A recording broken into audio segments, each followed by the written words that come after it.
Hello and welcome back to the Tenn.Drift podcast, and Happy New Year, everybody. Today I'm bringing you Barry Clapp with graphic effects, Tenn.Drift, and the Adrenaline Racing series this year.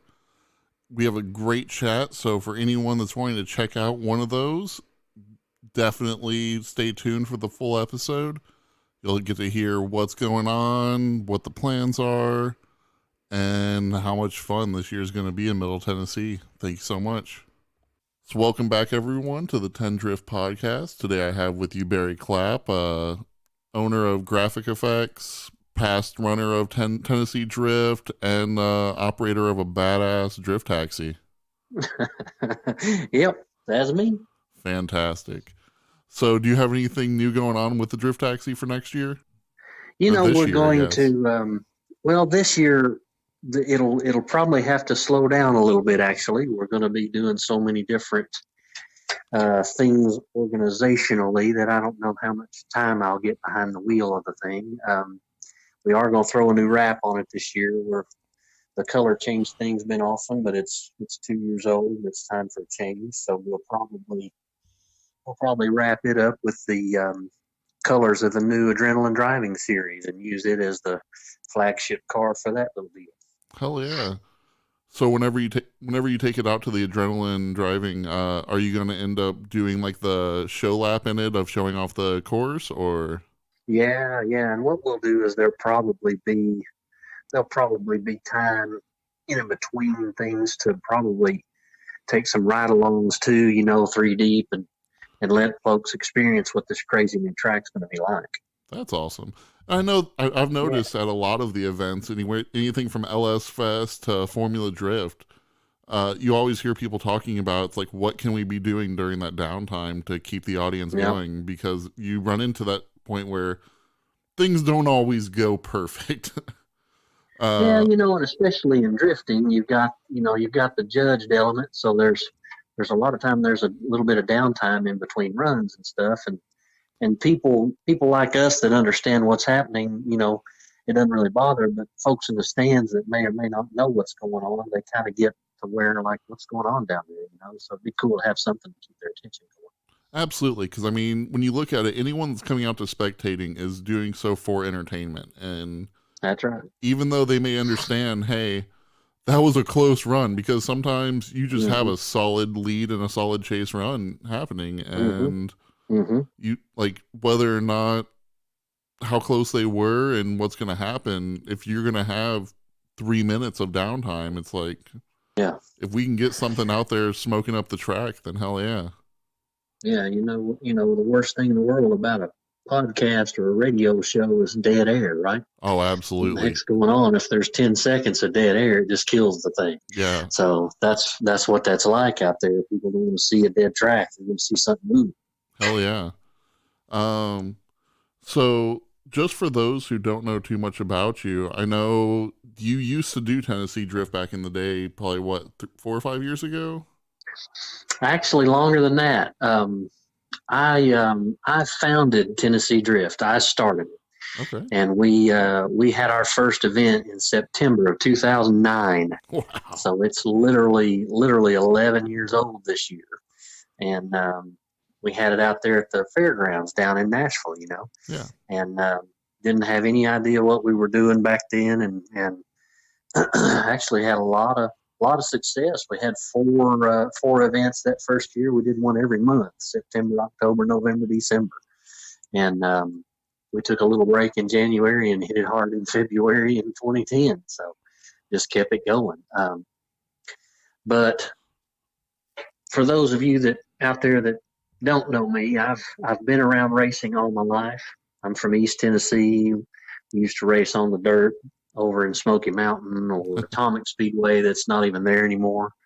But used to mess around with some street stock cars and some dirt late models and things like that. And then when we moved here to Nashville, there wasn't many, dirt tracks around here. It's all asphalt. So I ran some modified street or sportsman type cars up at Highland Rim. I ran a super truck at the fairgrounds up on the big track for a few years, and had a good time with that. Of course, I've always had something to track or autocross or play around with like that. And it's so funny that me and my wife were on our way to dinner one night, and I had been down to Formula D and seen the big boys run down there at Road Atlanta like in 2007. Okay. And I thought, man, I got to get me one of those. You know, it just looked like so much fun.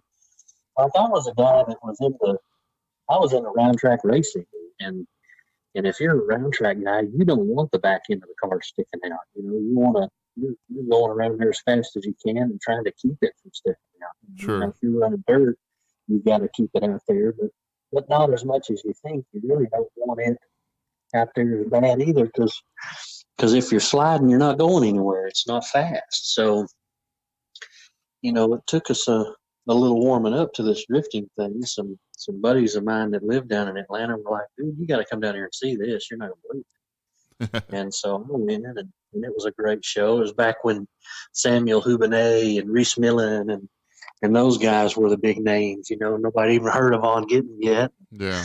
And Tenn.Drift and those guys, you know, they were the big guys. So, but we went and watched that, and it was awesome. And I thought I got to have me one of those. So I started hunting a car. Didn't have any idea. Didn't even know what drifting really was.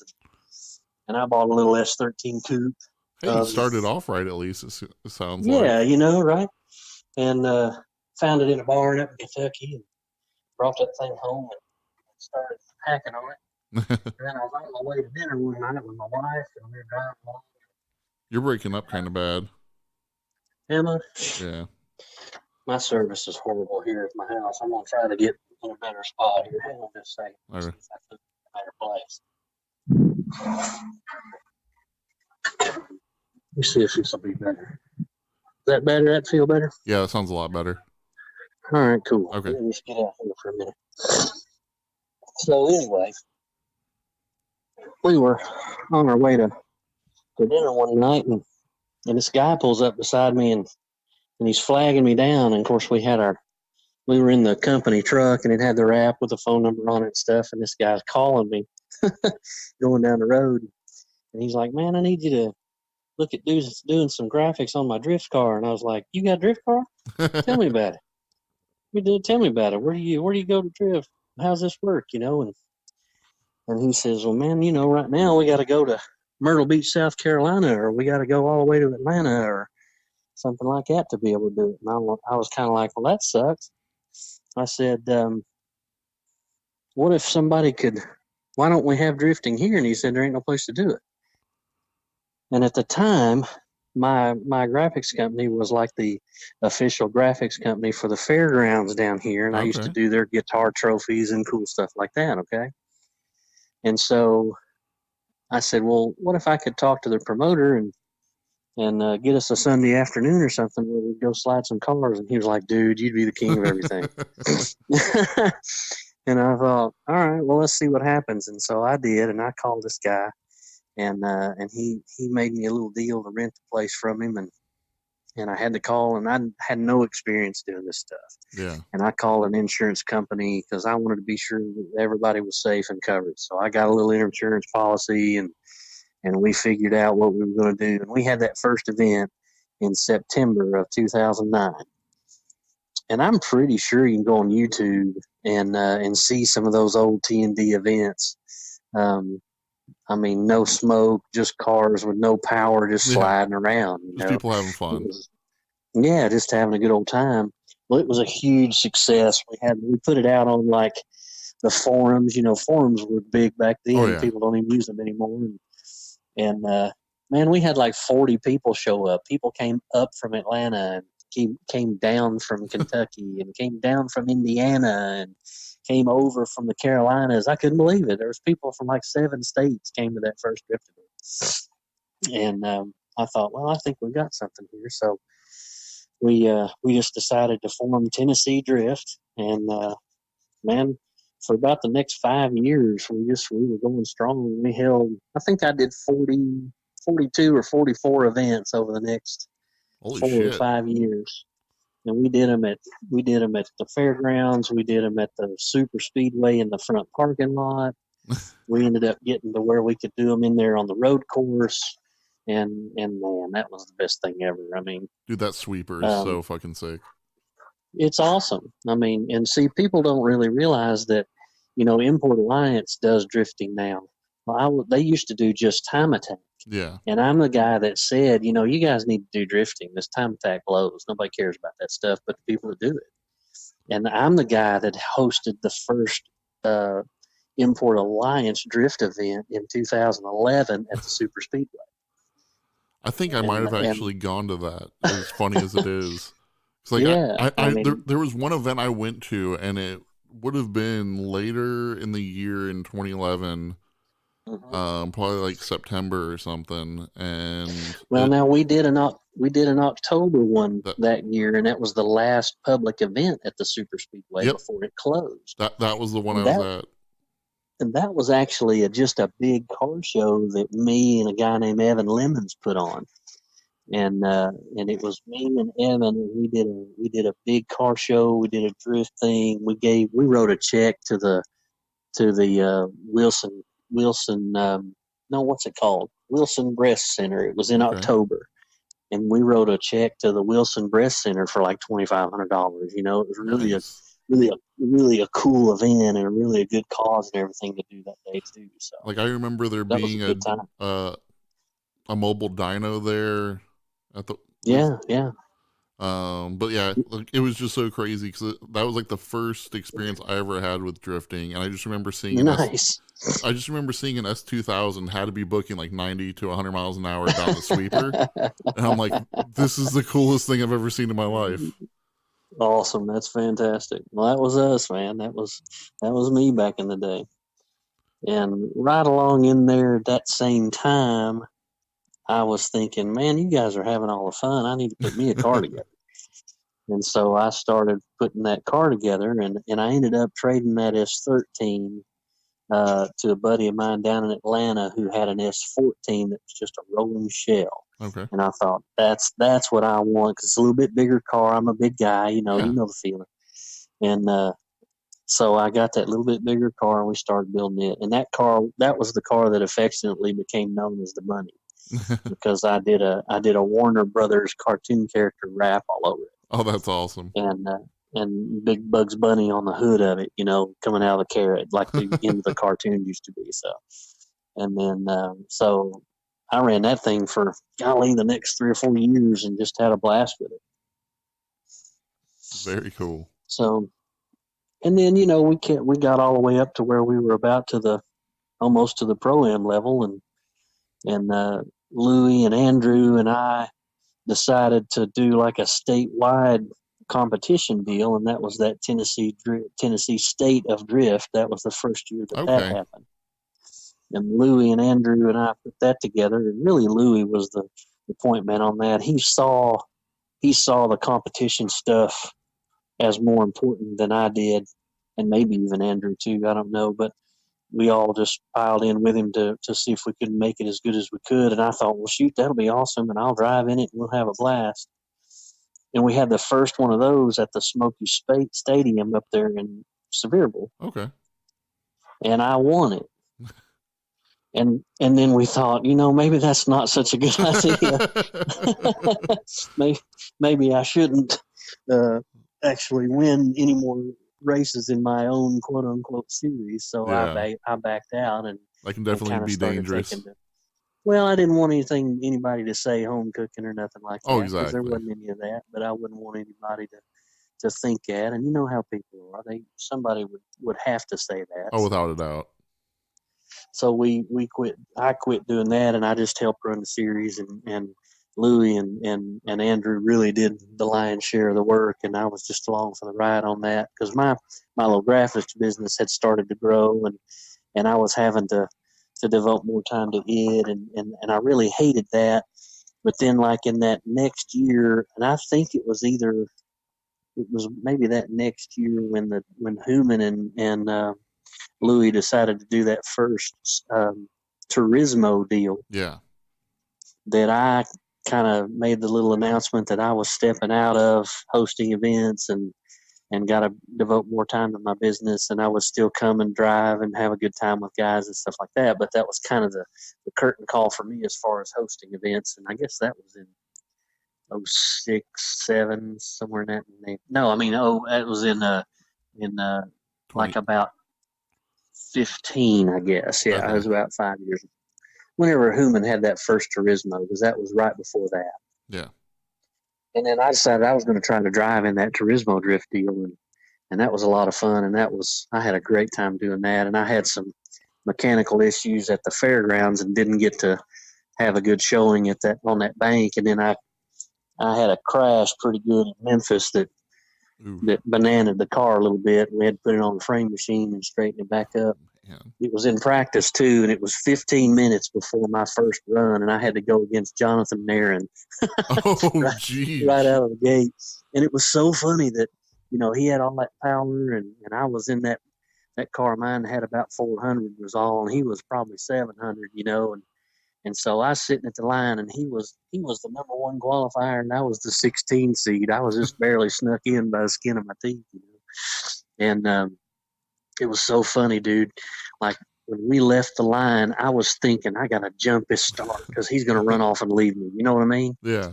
And it was so funny that he was thinking that he was gonna lag back and then try to rock it away from me and kind of trick me like that. And so it worked out perfect for me that he started slow and I started as hard as I could go. And we come all the way out of that first turn. And I mean, I was on his door 6 inches from him and we were flying around through there. And I was like, holy crap, look at me. I'm right on this guy. And I got so excited that I spun out and did it to myself. I was like, dang. So, but then it was over from there. I couldn't do a good enough lead run to make up for that zero, so he went on and Yeah. moved on.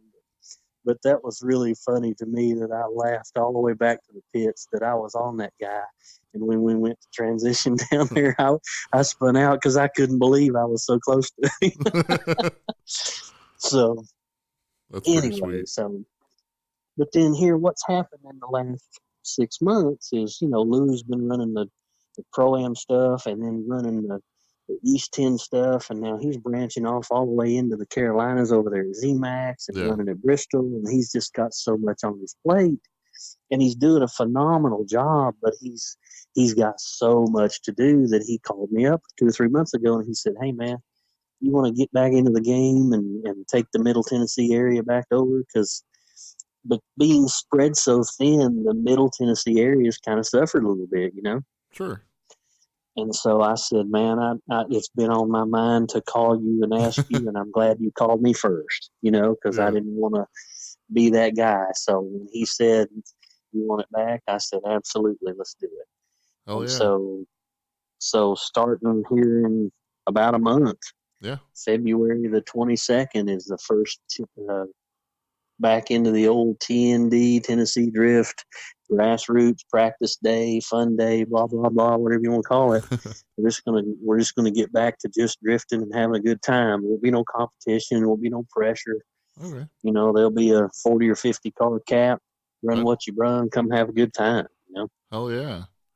So the first event's going to be at Beach Bend, right? First event will be at Beach Bend. I have phone calls and multiple messages left with all three tracks, with Beach Bend for more dates, with the Super Speedway for dates, and with the fairgrounds for dates.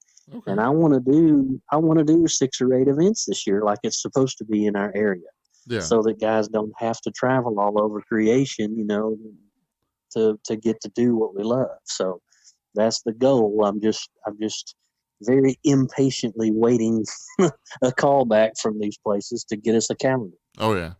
And so with any dates that we end up getting set up for this year, is it all just going to be track day, no comp? Yes, absolutely. Okay. If you want to compete, Louis still doing his pro-am thing, or there's all kinds of different um, other pro-ams and there's other grassroots things popping up. I think there's something down in Florida that's paying something crazy like 10 grand to win or something. I Some believe crazy something so. down there. So yeah, so there'll be plenty of competitions if you want to travel and go to one. But around here, the Clarksville guys, they've got their little area, but them guys need to get on bigger tracks. That little place up there's so small that they're not learning a whole lot. Yeah, there's definitely It can only teach them so much. There's some cars that I think are like if you're still running bone stock, just a welded diff and a KA 240, then that track is pretty much heaven for you because it's a small tight track that you can get the most out of your car. But when I've seen keep the tires spinning, that's right. Yep, and you're typically at that point you have a car that your tires are lasting you 4 hours of drifting out there for one set of tires. But then you see the people bringing out, Dustin bringing out his 700 horsepower LSA powered S14, I believe, and it tears up JT or any of those guys. Yeah, all the Corvette guys that were coming out and all that. It's too small a track for those cars. Oh, absolutely. Yeah, I'm surprised that they keep it as tight as they do with as much tire smoke as they're putting it out down there because that is not a big area to send those cars. Yeah, it's small. I took the Infinity up there one time, and man, it was just too small. It was too tight for that track. That car wants to stretch its legs. It wants to go. And that thing's pretty heavy. It is. With 3 people in it, it's 4,500 pounds. It's a big old fat girl boy. She likes to make some noise too. So we gotta have some room for her to stretch her legs. For sure. So yeah. So first, do you have any thoughts on which track you'll be eyeing for your second? If it'll be NSS or the fairgrounds? It totally depends on what they give us as far as dates. Okay. At the Super Speedway, everybody knows out there that Nissan's parking cars out there, okay? Bastards. And I know, right? Ruining that place. It's just a giant parking lot. Well, what they've told us is that Nissan has a contract all year long to park cars out there. But they do it in like 5-week shifts. Okay. And then there's about 3 weeks of nothing, and then they pump them in there, they store them, and then they bring them out. Gotcha. And for 2 or 3 weeks, about every quarter, roughly. Okay. There should be a 2 or 3 week window where we could get in there and have an event. So, the guy over there at the track is supposed to. I called him today again and left him a message, and he did text me back and say that he'd been dealing with a death in the family and blah blah blah. Gotcha. That he'd get back with them tomorrow and see about getting us some dates. So stay tuned. There will be more than 1 or 2, hopefully 3 super speedway events. That would be amazing. It's coming. It's gonna happen. We're gonna come back out there. So I'm definitely hoping it would be the road course, right? Oh yeah, absolutely. Do you know has there been any talk on if it's going to be the open pits or being able to use their actual pits that they have? Every time we go out there, that's always on the table. He makes us pay a little extra to use the garage area. Yeah. So it just depends. Maybe the first time it depends a little on the weather. If it's in the early spring or the late fall, then I don't mind doing it out in the open. Yeah. It's that event that we do in either July or August where it's hot as balls and we need some shade that I try to get 140 degrees. Right. That I try to get the covered garages. So. That makes sense. But it's he charged it's $4,000 to rent that place. Oof. It's $4,000 a day to rent that place. And then plus insurance. He'll charge us an extra $1,500 to rent the garages. Oh man! And then you got to pay, $1,000 or $1,500 for insurance. Yeah. So you can see real quick that adds up. And then you add, I don't ask anybody to work for free. You got to pay for having fire and rescue there. It ends up being, a $7,000 or $8,000 nut you got to cover. Yep. So that's why it's $150, $175 to drive out there. Makes sense. But I look at that as, if you want to go and have you priced going out to the new Corvette road course just to grip drive for a day? It's $400. Oh wow! And I'm like, holy crap! And if you want to go do it down at Road Atlanta, it's more than that. Oh yeah. I saw the iTrack guy, not the iTrack guys. Who was it? It was a similar deal like that. That was going to have a track day at the new Circuit of the Americas in Texas. Yeah. It's over $1,000 to go and drive your car for a day in That the is a friggin' phenomenal novice track, class. though. Dude, I would, if I had the money, I would do it. Yeah, I right. would do it because like I've taken some laps. I do iRacing and it's a freaking cool track to drive. It's very challenging. Dude, But like I absolutely. would do it for real if it wasn't so far away and so expensive. Oof. Yeah, that would be an intense one, but I mean, I feel like with the speed that you're getting at NSS, that it's the closest thing you're gonna get to like like an FD style track. Well, here's the deal on that. I've been down the hill. I've driven at Grid Life twice. Yeah, So I've been down the hill at Road Atlanta into turn 10A and 10B. And it's not as fast as it is out here at the Super Speedway. true. The Super Speedway's faster than that. When Um, you're going down that hill into 10A and 10B, you're entering that turn anywhere between 80 to 95 miles an hour. with butt And cheeks clenched. yeah, that's right, because there's a kitty litter. If you miss it, it's off into the gravel, and you're in there. They got to come tow you out. Yep. But if you do it right at the super speedway, like I've been clocked at 115 at the super speedway Whew. going into that sucker sideways in that big old 4-door car with 3 people in the sucker with me, just hollering. Are you gonna have a radar gun at the speedway? Do you think? Listen to this. I used to back in the day. I used to have a radar gun, and we would take it and we would clock guys and see what it is. But I've got a buddy of mine, and if I can pull this off, it's going to be really cool. I've got a buddy of mine that's a cop down here at Mount Juliet, and I'm going to try to get one of those tow behind radar stations that they put out here on the side of the road. Your speed is whatever. Yeah, That yeah. would be the best fucking thing ever. I'm going to try my best to get one of those out there when we go to the Super Speedway. Oh my God. We'll sit it right there on the banking on the outside of the corner where people can see it. If we can get it like a top scoreboard, that would be the greatest. Dude, that's what I'm saying. I mean, fastest guy wins, and we'll just see what happens.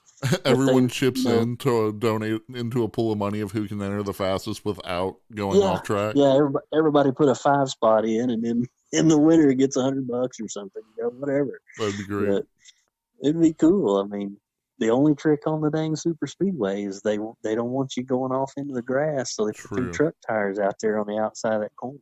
That tore some people up. Well, and I don't get that. You need to learn your car and you need to drive under control. I mean, I've been around that sweeper I don't know how many times, and I've never been off in the grass. I don't understand how you do it. You just overdrive your car. You need to take your time and learn how to do it before you just go flying off down in. Absolutely. So talking on some of the other courses, do you know what layout you're going to want to run for Beach Bend? To me, the only layout at Beach Bend is the LS Fest course. That is definitely my favorite. It's the biggest, fastest way to run that track. You get the biggest launch, you get the most speed, you get to ride the big long sweeper the right way, because the sweeper at the other end's kind of downhill, and it's funny, the car will kind of skate on you. But at the turn they call it the round track 3 and 4 end down there, it's not. It's pretty level. So to do that and to ride the wall and then to come diagonal back across the track and have that rear zone that you got to stick the back bumper in, that's just the coolest freaking thing ever. And then you end with a nice little wall tap as you come out of the corner, but it's slow and controlled where you're not going to tear your car up. Definitely, yeah. As a spectator, that's definitely been my favorite way of watching, because I've seen I've seen IA do drift events out there a couple times, and they've changed up a little bit between last year and this year, or I guess the last 2 years. And and they're good dudes, but they don't listen real good. We've tried to tell them to do it the other way, but they're kind of limited. They expect so many cars that they've got us pitting over there in the drag racing area. Yeah, I And think so it's they just, set up a way to try and get it so they can chain people through as quickly as possible, is what their that's aim right. was. That's right. And they've got so many people coming to that thing that's what they need to do. So you can't blame them for That that. makes sense. And and pitting us over there in the drag racing pits, it's just more natural to come through and enter under the under and go that direction. So, but you don't. I mean, you can go flying off down in there and do the sweeper that way, but it's a downhill entry going that way, and it's a little shady. I I know, like mean, my you past gotta ex- be ready for that. my past experience with Beach Bend has been mostly LS Fest and IA. Is pitting over in that drag area, is that the more common type of setup, or like, do you know how you're gonna want for spectators, or I don't know if you have much vendor interest already going on or anything like that? Well, for the T&D stuff, there's not a it's not a huge crowd. Yeah, For the T&D stuff, we end up with 35 or 40 cars and 3 or 400 people on the ground. It's not like it's a big show. sure.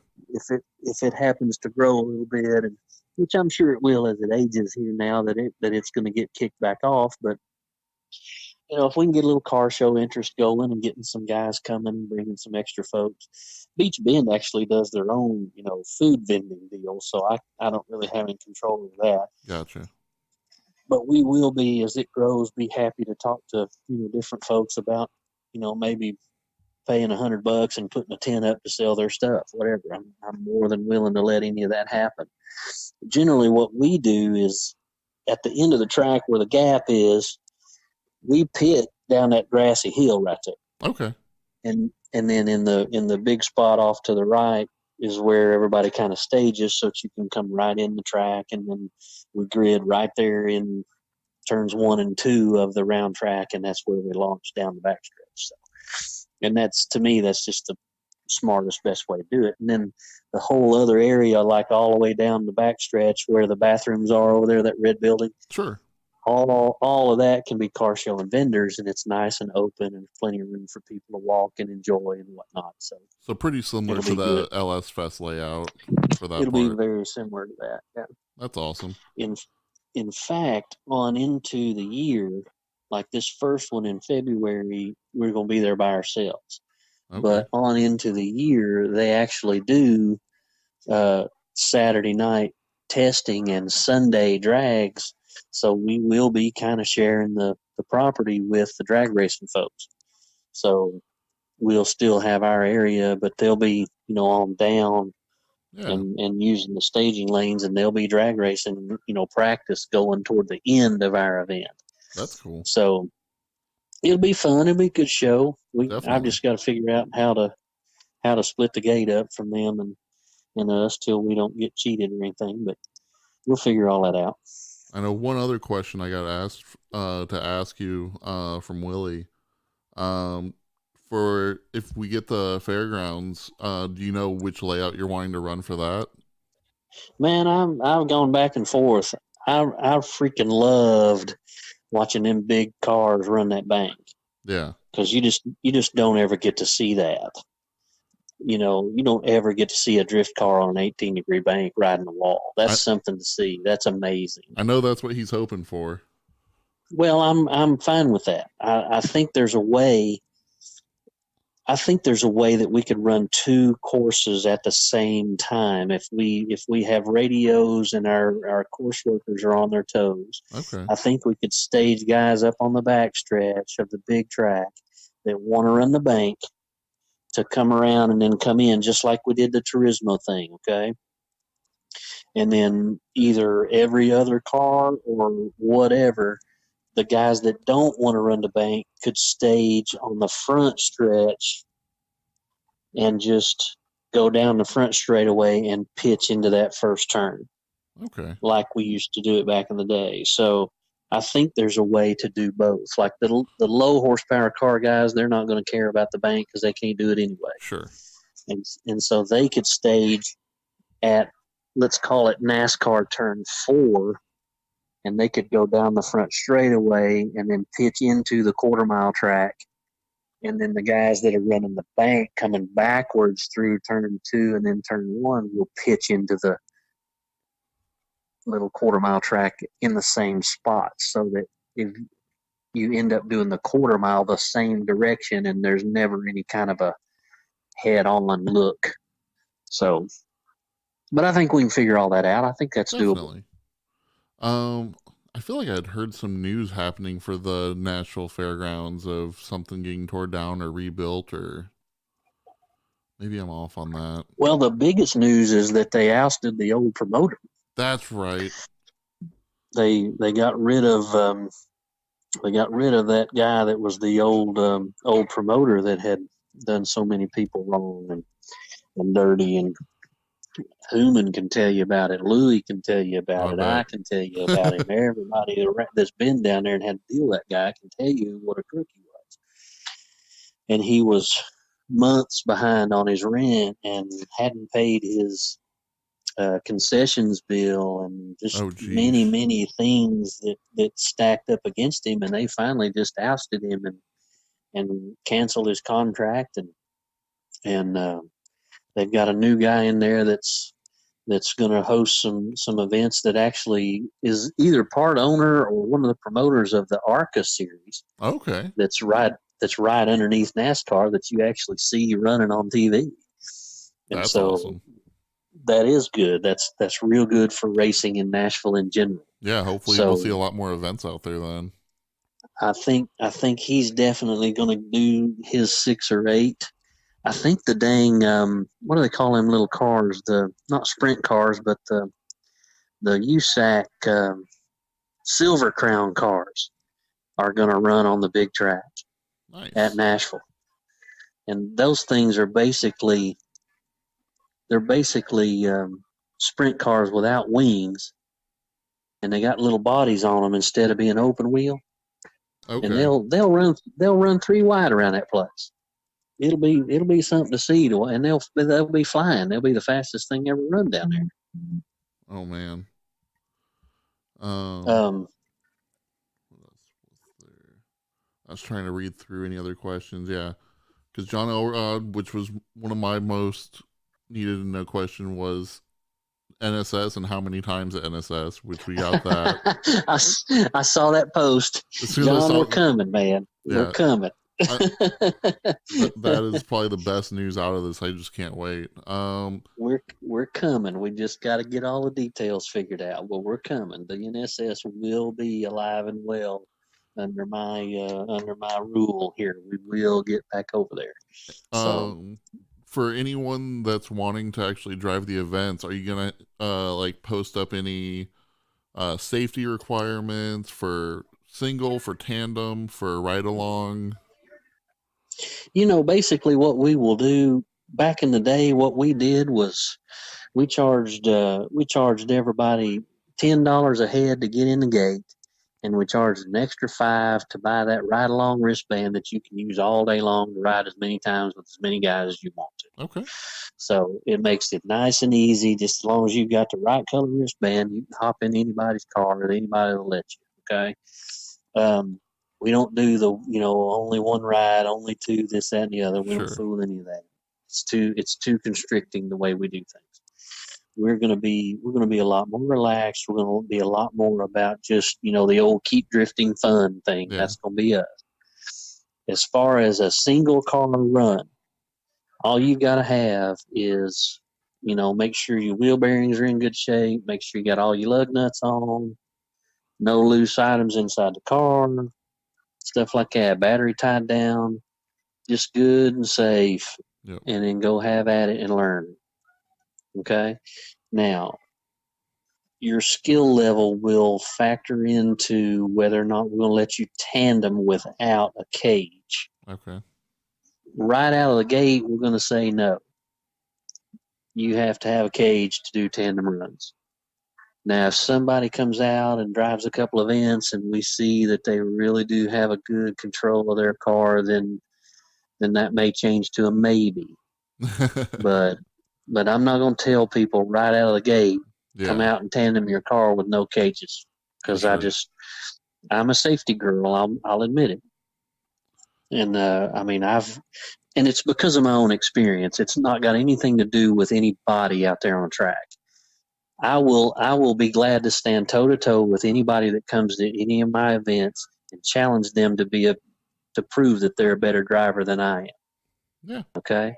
So that being said, I would not want to tandem with another car without a roll cage. Yeah. And so I'm not going to allow it unless I really trust you and that you are really good at what you can do.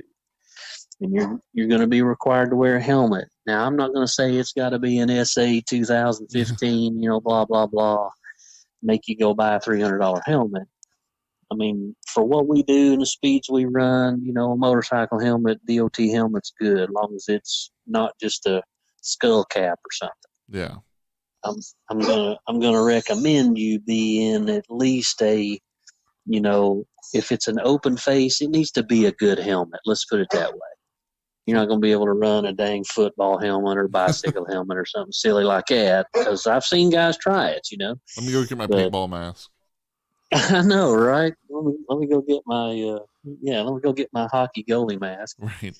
and let's go at it. That ain't gonna be good enough. But it ain't got to be a full face crazy.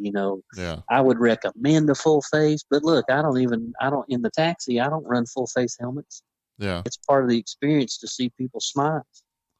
Yeah. No need to go out and spend $500 at Simpson just to get the right helmet. Yeah, I mean, I run open face helmets in the taxi, but they are the right thing. They are, racing helmets. They are the nice big racing helmets. They don't just stop at your ear. Speakers and a boom mic in them. Yeah, I mean, they're the real thing. So, as far as that goes, I mean, other than that, if you're into drifting, you ought to know what it takes to have a safe car. You know what I mean? Absolutely. The beginner guys will need a little bit of tutoring and whatnot, but if you've been doing this for any amount of time, if your car's safe. And I will say this: you need to work on your car at the house before you bring it to the track.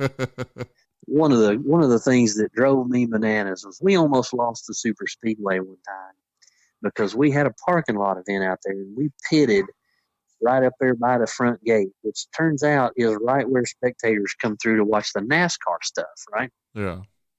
And some insert your favorite expletive guy freaking changed his oil on that piece of asphalt without a drain pan. Oh no. He freaking drained his oil into Walmart bags that were dripping and pouring, and then went and tried to pour them in the trash can. And he made a stain on their beautiful blacktop up there, 6 feet by 6 feet. Yeah. And it almost cost us the super speedway. Oh man. So yeah, that's entirely unacceptable. I mean, right? But why do you even have to say that? You know what I mean? Yeah. What dummy thought that was okay is what I want to know. Like so I never did get to meet the guy. I find it bad if someone's running actual coolant at a track instead of just pouring water into there. That's a whole different damn level. Yeah. Which I'll admit I can be guilty of that sometimes. Yeah. If I've got a $high-dollar motor, I mean, I want to respect rules and stuff. But if I've got a $high-dollar motor and I don't want it to overheat, I can almost understand sneaking some coolant in. You know what I mean? But sure. Holy crap! Yeah, that's a whole nother level of douchery. Let's just drain my oil pan right here in front of everybody. So, man, please don't be stupid. That's all I ask. I'm a real easy guy to get along with. Anybody that knows me knows that I'm just as easy to get along with as anybody, as long as you just aren't stupid. And I just have a really low tolerance for stupid. And so stupid is what gets you thrown out of my event. So just don't be that guy. Yeah. Just be cool, be smart, and you'll be fine. I mean, we've had a blast. We had a blast for 5 years and had very, very few problems. So I just plan on keeping it that way, Have you talked to any of the local 3Hs of Formula D that live near here to see if they're going to want to come out or anything? I want to reach out to some of those guys. I haven't yet, just simply because I don't have a schedule. Okay. I know that Taylor Cole will come. I know that, of course, Human's going to come. He'll come to as many as he can, and Yeah, he's awesome to be around. And I mean, there'll be some other guys that end up tagging along with those guys. The biggest thing is we just need to get back to being us and to being what started drifting here in Nashville, just having some fun and creating a good fun atmosphere. And guys like that'll they'll get drawn to it. for sure. I don't They think like they like I think Hearst is only about an hour or so away from Beach Bend. Oh yeah. He started at our events. I mean, that's where he learned. Oh, that's Human awesome. learned at our events. Human's a funny story, man. Human was at my very first event in 2009. Human's a funny story in general. I love He is. Human He's a so great much. guy. I love him to death. He's so much fun to. So much fun to poke at and to hang with and all that stuff. Oh, He's just a absolutely. good dude. He's just a good dude all the way around. But I love telling people that my cone workers, Miss Donna and Mister Scooney, they used to have so much fun with Human when he first came to those first 2 or 3 events, because he was in that same red 350Z that he just now stopped running, Oh, but it was shit. bone stock. And when he first started coming, he's just like all of us we had to learn, and he could not do it, dude. He was spin out king, and he had the awfulest time, just like we all did, of Oh, finally yeah. getting the hang of it. But then one day, man, it clicked, and all of a sudden that dude could drive, and he started getting better, and he never, hardly ever missed an event. And he came every time we had one. He was coming, and he learned, and you could just see in his eyes that he wanted to learn how to do it, and he just started getting better and better and better. And of course, now, fast forward 10 years, he's freaking pro too. So Yeah. he's Well, soon to he's have a different car, but yeah, that even his, LS7 350, that thing was mean as shit. yeah, and that's the same car that he started with. That's what's funny about it. That's the same 350Z that he came to that first event with. That was bone stock. That's nuts. And just little by little, as he got better, he improved the car, and then he'd catch up to the car. And that's what drifting is, man. You get a good, reliable car under you, and that you like, and you can drive, and you drive it until you're a better driver than that car. Makes And then you sense. improve the car, and you make the car better than you, and then you learn to drive it again. And you get to where you're better than the car again, and then you improve the car again, and then you learn to drive it again. And it takes doing that 3 or 4 times before you're a really good driver. I drove that same 240SX for 7 years, and it went from a stock 5.3 in it to a, let's see, the first motor we built was a D-stroked 5.7 that would turn 8,000 RPMs, Shit. and that sucker sounded good, but didn't have any torque. It was all high end horsepower. Yeah. And so it would get in trouble, and I'd have to clutch kick that silly thing. And then we went the other way. We built a naturally aspirated 6.0 that probably put down probably 410 or 420 at the wheels, and then we supercharged it. And then by the time it was all said and done, the very last motor that was in that car was a supercharged 408, which is now the Ooh. same motor that's in the taxi. And it's 525, 585 torque at the wheels. Shit. And in that little 240SX, that little car weighed 2,600 pounds. And it was a little monster. It was fun to drive. Oh, dude, I bet. But, no, I mean, it would go anywhere you pointed it, man. It was a good time. But the taxi, I mean, it's 3,500 pounds with nobody in it. So it's a big old fat car. And what's Yeah. funny about that car, nobody knows, is they watch me swing that thing around the super speedway at 100 miles an hour, and they have no idea that car doesn't even have a drift setup under it. It has a set of BC Racing coilovers in the front. It's not even coilover in the back. It's still a spring and a shock, but they're Oh, BC Racing, but it's still a spring and a shock on each corner in the back. yeah. Welded up the diff, and I'm out there freaking pounding on it. I It's mean, still got a street car setup under it, yeah, that's a party animal, though. and there's no angle kit on that car or nothing. It's just the nut behind the wheel and pointing it where it needs to go, Pretty much. So, I know there's definitely some younger fans of drifting out there. Is there any sort of yeah, age limit that you'll have out there? they just got to have a valid driver's license. Okay. So like a dad could bring his 15-year-old with his learner permit for all I care, long as the dad's safe with it, and Yeah. cool with it. A kid with a 16-year-old kid with a driver's license and a 240 SX or a Fox Body Mustang or whatever he wants to bring can come out and we'll start showing you how to do it. Hell yeah. And that's another thing that I want to make sure that we get back to in the scene here in Middle Tennessee. When I first started it, dude, everybody was so cool with everybody that anybody would answer anybody's question. There wasn't that elitist mentality Yeah. anywhere in our club. There was some guys down south of us that thought they were better than us. There's some guys up north that think they're better than us, and they're hard to talk to sometimes. And we're not going to be like that. If you're going to come to a T&D event, I want you to be able to talk to anybody because we need to grow the sport in this area and get it back to where it was, And I know 6-7 years definitely ago. any East 10 event I've been to, the pits are some of Yeah. the friendliest places you can ever be at a Yes. racetrack. Yes, and Louie and I have talked about that, and that's really an emphasis that we both share. We want to keep it that way. We don't want anybody thinking, "No, I'm better than you. You need to go ask them if you've got a problem." No, if you've got a problem, or if you want to learn something, if you're having a problem with a particular part of the track, and I find out that you didn't come to me, I'm gonna be mad Yeah, because I want to help you with it, and I want everybody else to be the same way. most I definitely. will drive your car for you. I will get in the passenger side with you in your car and tell you and show you what you're missing and fix your problem. We'll help you. I want you to be comfortable asking. Just wait for the day that someone asks you what they're doing wrong and they show up with an automatic with an open diff and It's already happened. It happened 5 years ago at Beach Bend. A guy with a 300ZX.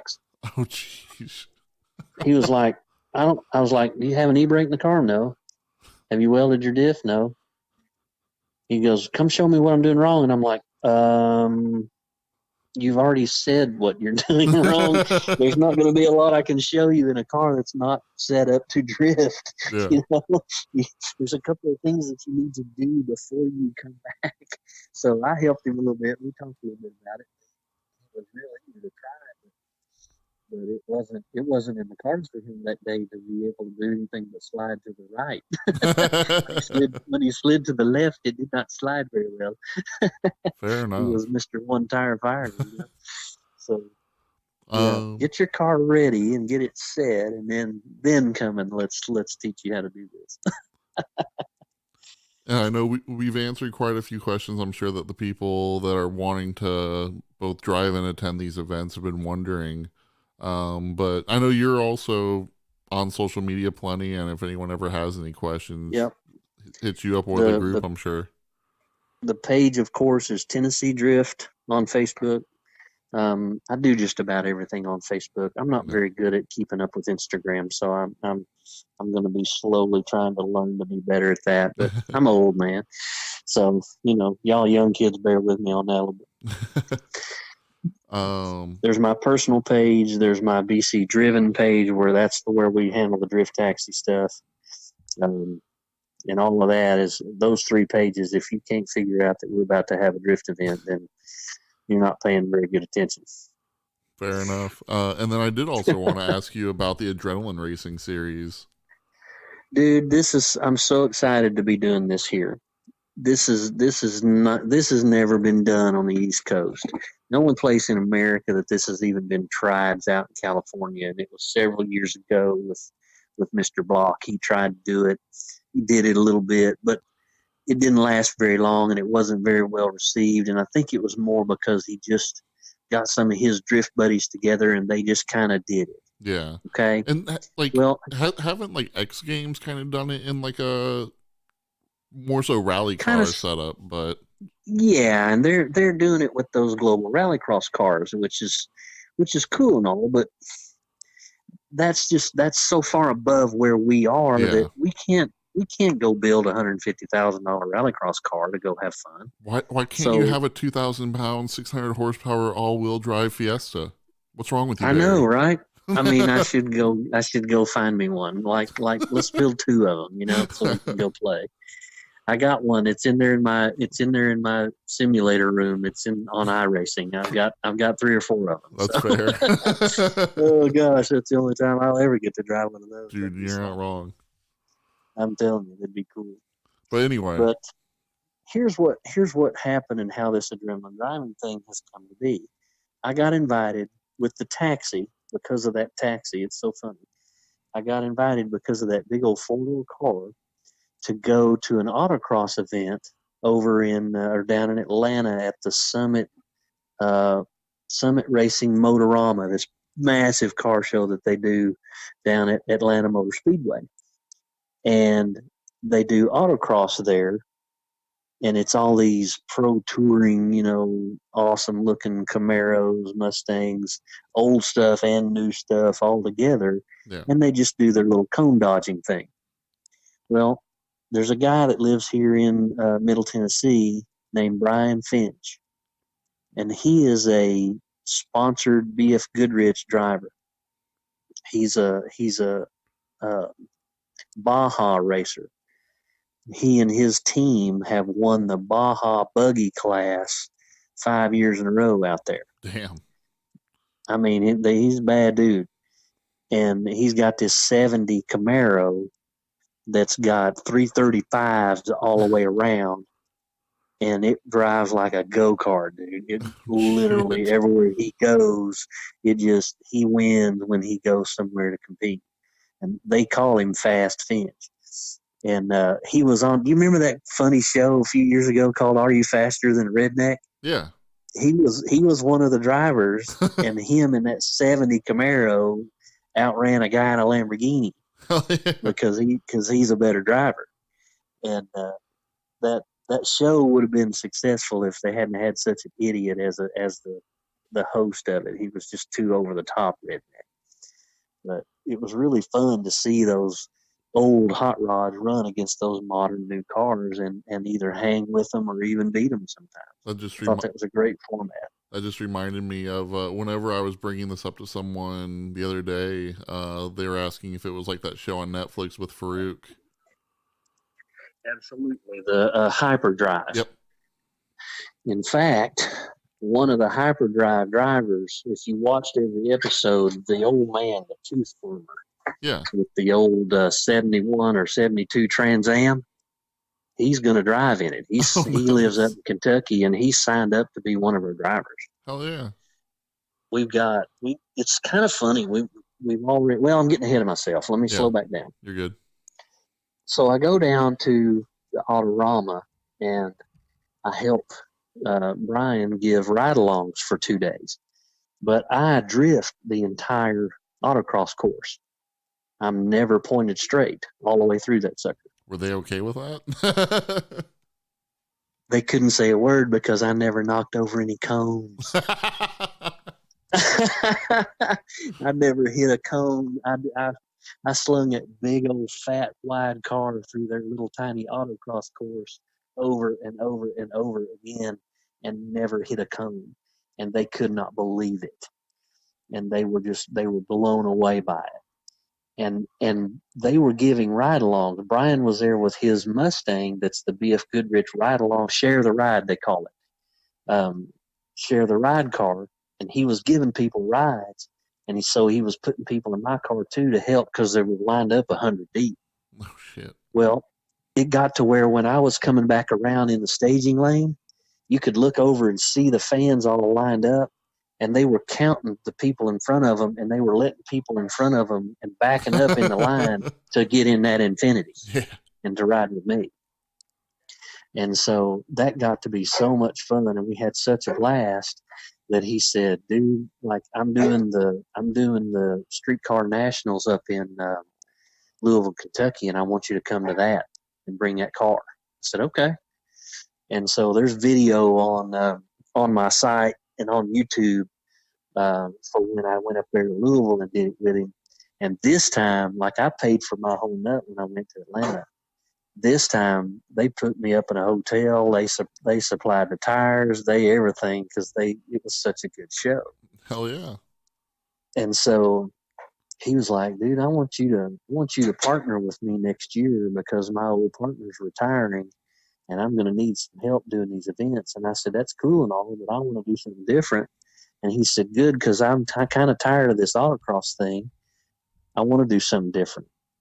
And so I pitched this idea of doing this Gymkhana deal and combining autocross and drifting and even drag racing into this one-on-one heads-up race that will attract drifters. It will attract these autocross guys with these pro touring cars, and it's liable even to attract the front-wheel drive guys. We'll probably do a front-wheel drive class. Yeah.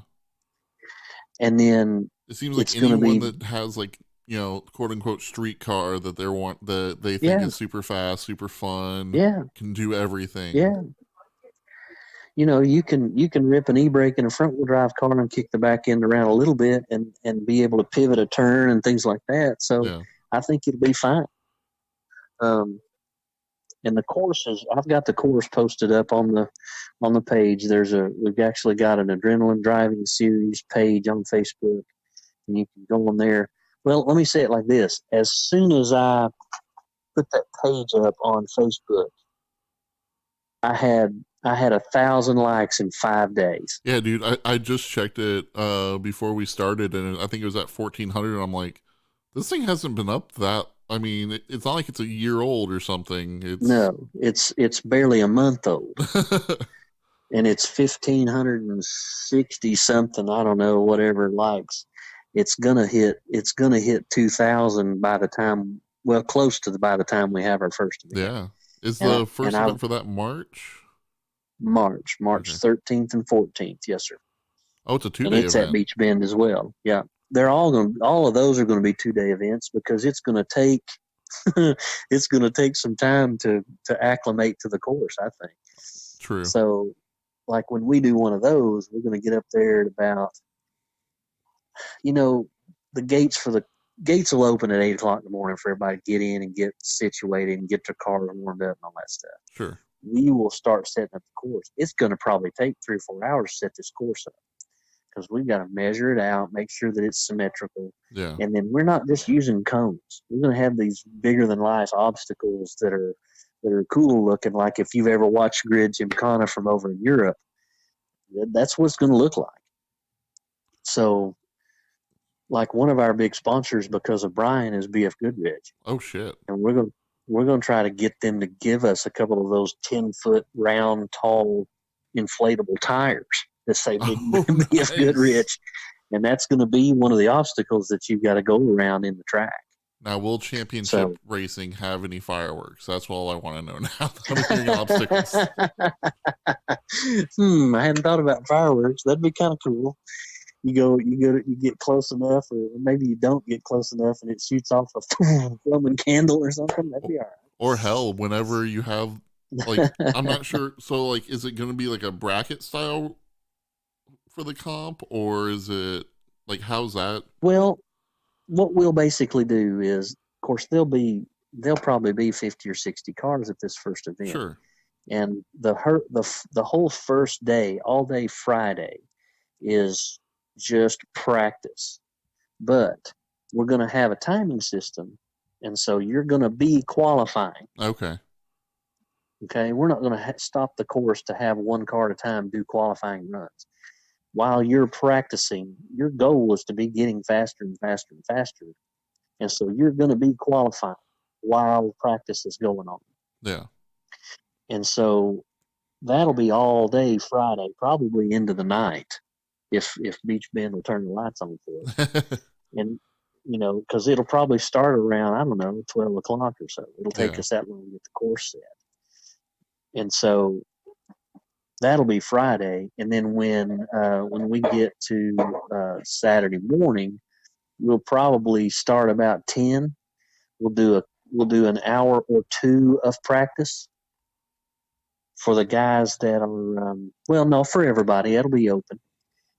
And then around lunchtime or right after lunchtime, say 1 o'clock, we will set the top 32 grid. And it will be the 32 fastest times. Okay.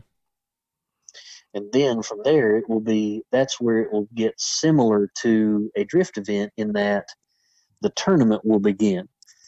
And 2 drivers will line up in the course, and they'll negotiate the course, and then they'll change lanes, and they'll negotiate the course again. Yeah. And then their times will be on display. But it won't be an elimination deal in that, the winner of that round and the loser of that round sits down. At the end of that set of runs, the top 16 cars will be set. So you're kind of running against the guy beside you, but not really. Okay, so it's more so running the top against the 16 clock. That finish Times. fastest. Okay, so you could Correct. literally set the top time, the person you're going against set the second top time, you two both continue on. Correct. Okay, I got you. If you're the 2 fastest cars and you go against each other in the round of 16, you're probably both going to move on. Gotcha. So we're gonna keep it so that the fastest cars, because it's not.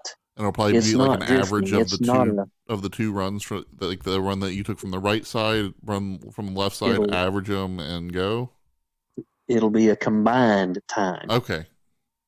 And the kicker is too that we're going to do this heads up, so we're going to do it with Christmas tree start. Oh shit! So there'll be a drag racing element in that when you. If say it's you and I, and when we leave the line, if your reaction time is lower than mine by whatever, then that margin gets added to my time. So you hurt your competitor by you having a good reaction time. I gotcha. Because on the track, there's going to be obstacles that you have to negotiate that if you hit, there's going to be penalties. Sure. If you hit a cone, it's going to be 2 seconds. If you don't drift the drift section, it's going to be a 5-second penalty. Because grip driving is faster than drifting, so you have to drift this particular section. You have to be yawed out with counters. If you're not, there's going to be a 5-second penalty. Do you plan on having all-wheel drive and rear-wheel drive versus each other? Yeah, I think so. I don't know that there'll be enough time to have 3 different classes. Sure. I think at first it's going to be a stretch to really have everything needs to be in the same class for the first event while you're figuring things out. Exactly. The first event, everything needs to be all rear-wheel drive and everybody, just run what you brung until we figure out how to do it. The good news is that the 2 guys that are designing this course and putting this series together, me and Brian Finch, I'm the drift guy with a 500 horsepower drift car, and he's the autocross guy with a 500 horsepower autocross car.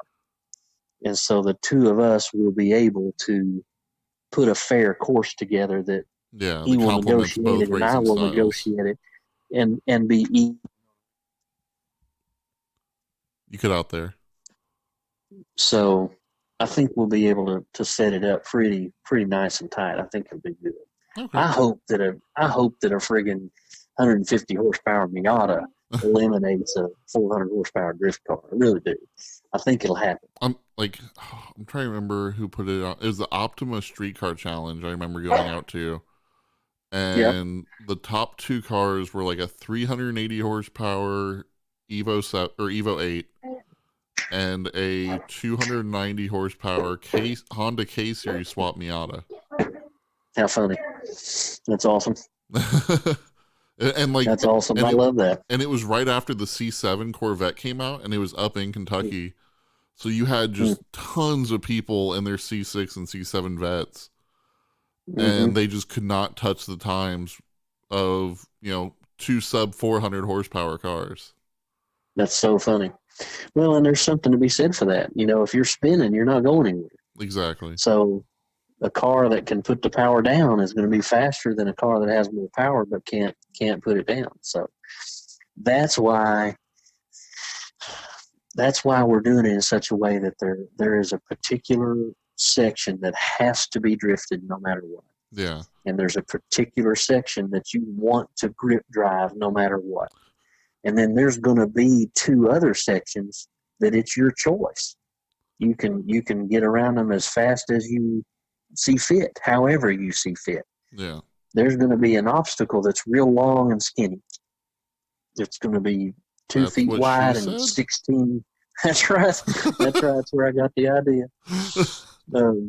There's going to be one that's like 2 feet wide and 16 or 18 feet long. And you have to go around it twice. So in my mind, the fastest way around it is going to be drive to the end of it, rip the e-brake, pull a 180, and come ripping back down the other side. I just really One of want them to. autocross guys may make a big oval out of it.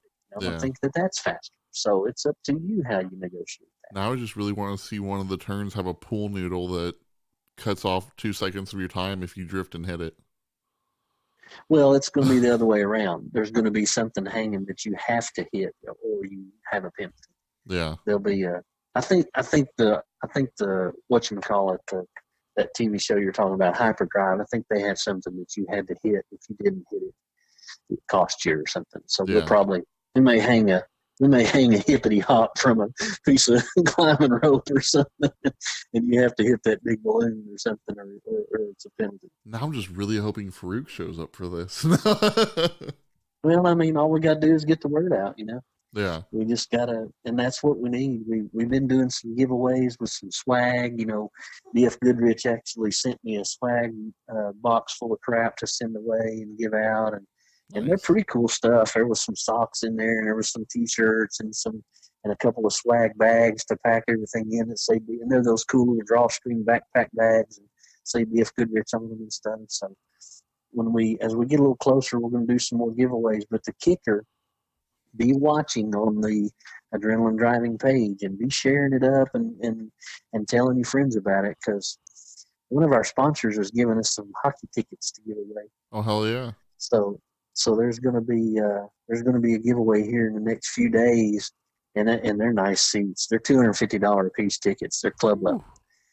There's going to be about 4 lucky folks get to go to a hockey game on us for helping us get the word out about the Adrenaline Driving Series. Hell yeah. Do you know about how many of those events you're hoping for this year? There are going to be 4 of those this year. They're going to be probably 3 out of the 4 will be at Beach Bend. Okay. Just because it's a good piece of asphalt and there's bleachers. Okay. For folks to watch. So it really seems to be a really good venue for it. Where are you hoping for the other one to be at, or is that a surprise at this point? No, the 4th one, the date is a surprise because we don't know it yet. but the date's a surprise to us. But the 4th one, and it may be the 2nd one, I don't know, but one of the 4 is going to be at Atlanta Motor Speedway. Oh, hell yeah. Down there where they have Import Alliance and all that stuff. That's sweet. We're in negotiation with them as to whether or not it would be better to have it in that same parking lot where we always drift, or we may actually have it in that massive front parking lot where everybody stages to come into Import Alliance. That place is freaking huge. Yeah. And so we may actually have it out there. We just got to figure all that out. We're still, unfortunately, trying to hash all that out. So we just need the Titan Stadium to let us have a drift event out in there in the heart of Nashville. I want to catch them. I want to catch them when they rip the turf up and it's down to the concrete and have one inside in there. That would be the greatest thing ever. Dude, that'd be crazy. That'd be fun. I will be there. But other than that, I don't know that there's a big enough piece of asphalt to do this adrenaline thing. Yeah. Like even the little lot that they autocross in during Good Guys and whatnot, it's not very big. True. And we need some room to be able to do 2 courses that mirror each other and make them worth having. Oh, absolutely. Yeah, because, I mean, you don't want something that is a 15-second race. Right. We want 45 to 60 seconds on track. Yeah, that's right. Well, is there anything else that you're hoping to chat about on here? Man, the biggest thing is just tell everybody, get the word out on both T&D and Adrenaline Driving Series to invite your friends to give those pages likes and to help us spread the word that it's coming back. It's coming back strong, and the adrenaline thing's going to be killer, man. I mean, Oh, dude, they both just both sound like this year is going to be an amazing year for autosport in the Middle Tennessee area. Really, well, we're really going to try to do our part to really pump it up and make it awesome. We really are. We're gonna rely on everybody to bring their cars and to get out there and have some fun with us. But we're gonna bring back the fun. We're gonna make it to where seat time is king at my events, man. You just come and if you don't get 20 runs, there's something wrong. 20, 25 runs minimum. Just get out there and just learn how to do it. also not. Learn how to do it. I want to see a Lemons version of the Gymkhana grid of $500 or less cars. I don't know why that popped you into my know, head, but that sounds amazing. that would be kind of funny. I would like to see about, and I may ask the super speedway what the possibilities of maybe doing some kind of lemons event out there is. So Oh, I dude, think that'd be a good time. I'd that love that. that would be hilarious, and yeah, I would absolutely go to that as well. Absolutely, absolutely. Well, dude, I thank you so Awesome. much for your time, and yeah, Yeah. I can't wait for this year. It sounds like it's going to be great. Well, I appreciate it. Appreciate all you do, all your great photography and helping get the word out and all that stuff. And just keep it up, man. Keep it up. Help us, and we'll see you at these events. They're gonna be awesome. I definitely will. Thank you, buddy. You got it, brother.